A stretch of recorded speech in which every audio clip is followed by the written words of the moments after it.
welcome again here in the shop from the Red Bull Driftbrothers. Today Kevin is with me and many of you probably have seen this car sometimes in the background in our shop here, also out on track, Altstadt shredding. Absolutely.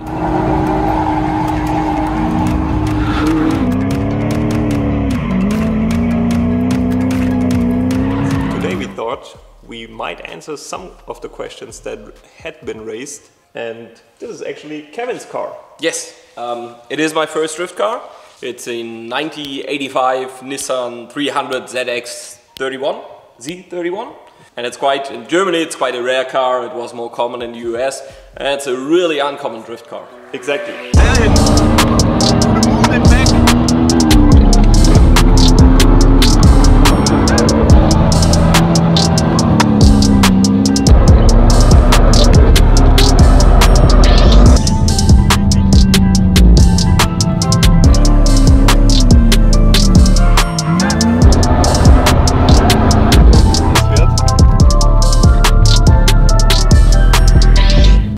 A friend of mine got that car like 10 years ago or over 10 years ago because they were incredibly cheap. Then another friend of mine bought it, wanted to convert it to a drift car, but never finished the project, and the car was just basically rotting away in his driveway, and he asked me, well, Kevin, do you want the car? Probably. And then I got it, and then there started a big thought process of how to get the car reliable and make it to a proper drift car that it is. Okay. So actually what we did with the car, we took the chassis as a basic component and then we just Frankensteined it. I think we have parts in there from Toyota, BMW, Mercedes, Ford, like lots of stuff, and Nissan.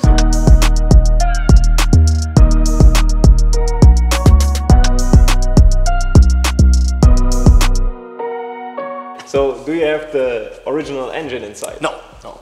Okay. Actually, obviously, the stock engine is horrible, unreliable. That's what I already told. I was torn between having a turbo in the car, like in Japanese, obviously, or a V8. And the choice for a reliable drift car is mostly a V8, like in a cheaper price range. Yep. But the LS was still too expensive, so I got something from Toyota. What is it? It's a 3UZ from a Lexus LS430. So, naturally aspirated. Exactly. How did you get it to run? So, can you run it on a stock ECU? You can. Okay. There is an option, like you get some modified ECUs that have the immobilizer deactivated and stuff, and then you can run it in basically any car with the stock loom. And what about torque? Torque 450. 450, that's quite good. That's quite good, yeah. Okay. And it's also, I don't have a rev meter, but it feels like it's down low as well. You've driven it as well. So. Yeah, actually I've driven the car, so it drives quite nice.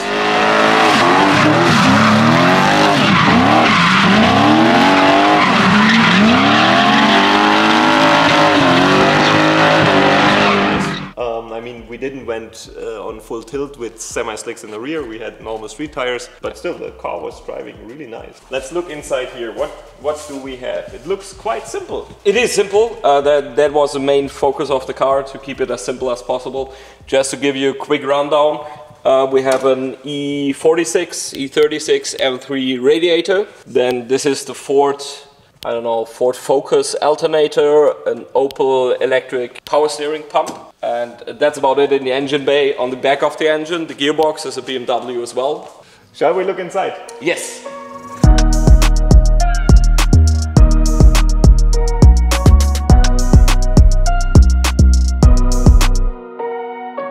Again, quite simple as well, huh? All business inside. All business. There's nothing much in there. That's an aftermarket steering wheel. I made a carbon fiber dashboard. There's a pedal box in it, because it's a modern engine after all. It is drive-by-wire. So I also had to put this Lexus throttle pedal in it. Proper seats in as well. But I also had trouble, because if I hop in, I can show you. It's really good, it's also adjustable. But when I was sitting in here and I was feeling comfortable, I thought, well, I need switches. I realized that when I'm buckled in, I can't reach it. So I put the switches up there. Ooh. I actually am quite proud of myself, because I had some good ideas in the car. And it also has a usable Targa roof. You can remove this. Miami style. You don't get hot air out, but the sun hits your head and all the debris flies in. Can we look in the Yes, boot? we actually can.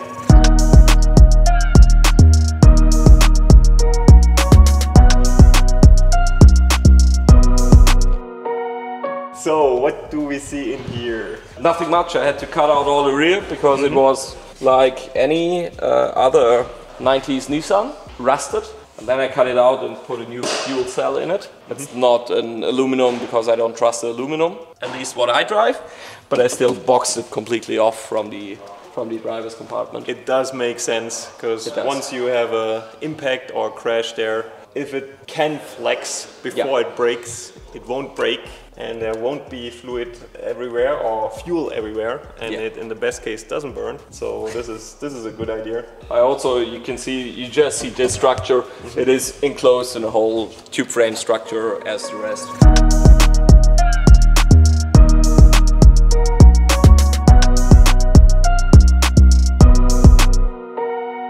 The wing.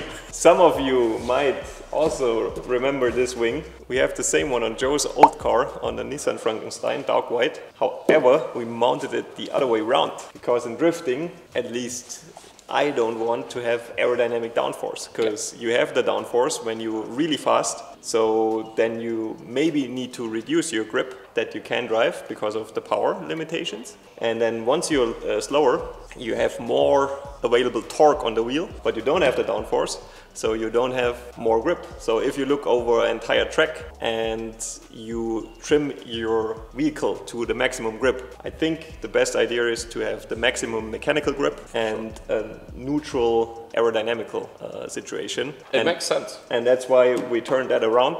It was basically just for the looks. And what a look. Yeah. But in my case, it makes sense to have this wing, because I didn't have it in the first place. The car looked odd, and now that my hinges are broken for the trunk, I don't have to glue it, but the downforce keeps it from opening while driving.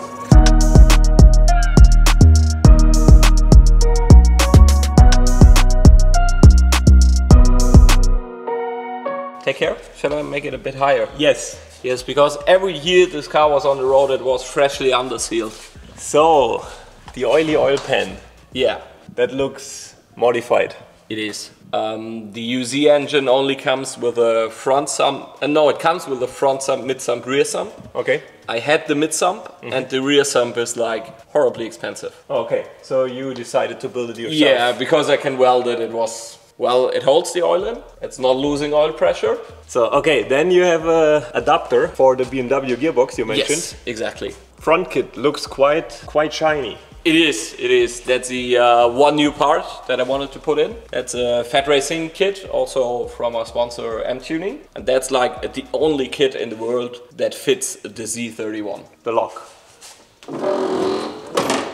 It's not adjusted yet, but this is a lot of lock. It's fine, isn't it? Talking about suspension, I see double adjustable. Yes, that's like the single most expensive part, and that's the only thing that you maybe can't buy that easily. It's a double adjustable suspension and quite a trick setup. So let's go further. Yeah, the exhaust is already off. There's also, like, I built a skid plate under the car. Weight savings. Weight savings. So you have a two-piece prop shaft. Yes. I was told this is the smartest option. And now coming to the rear axle. The horrible part. The horrible part, you say. So this is a swing arm axle. I would call it swing arm. In German, Schräglenkerachse.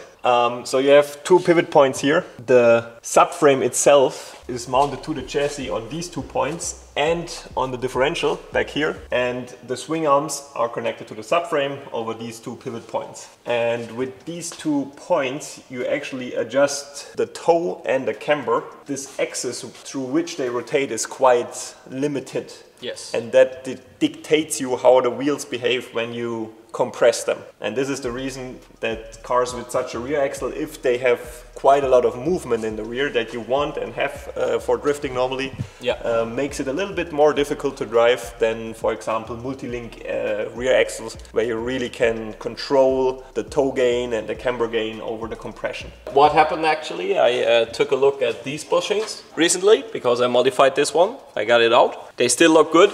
The main subframe bushings, I thought they were good. I didn't thought about it when building the car. And I thought, oh, it's behaving weirdly. Let's look at these bushings. And I removed the axle and the bushing just fell out.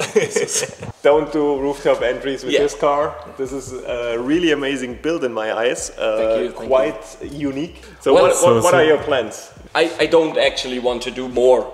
I destroyed the exhaust. The car needs to be more quiet because it's Loud. It's quite loud and Yeah, I'm quite it is. old, and so the car will get some updates, optical updates, because I always said I wanted to paint the car when it's proven itself. Good. So Kevin, thank you very much Thank you. for showing us your very unique showing car. Showing off his unique car. And looking forward to see that car again out on track. It will be at the main event, Altstadt. Yeah. See you next time, I would say. Yeah, we have a few episodes coming, building on this car. It will be out of the workshop for the rest of the year, hopefully.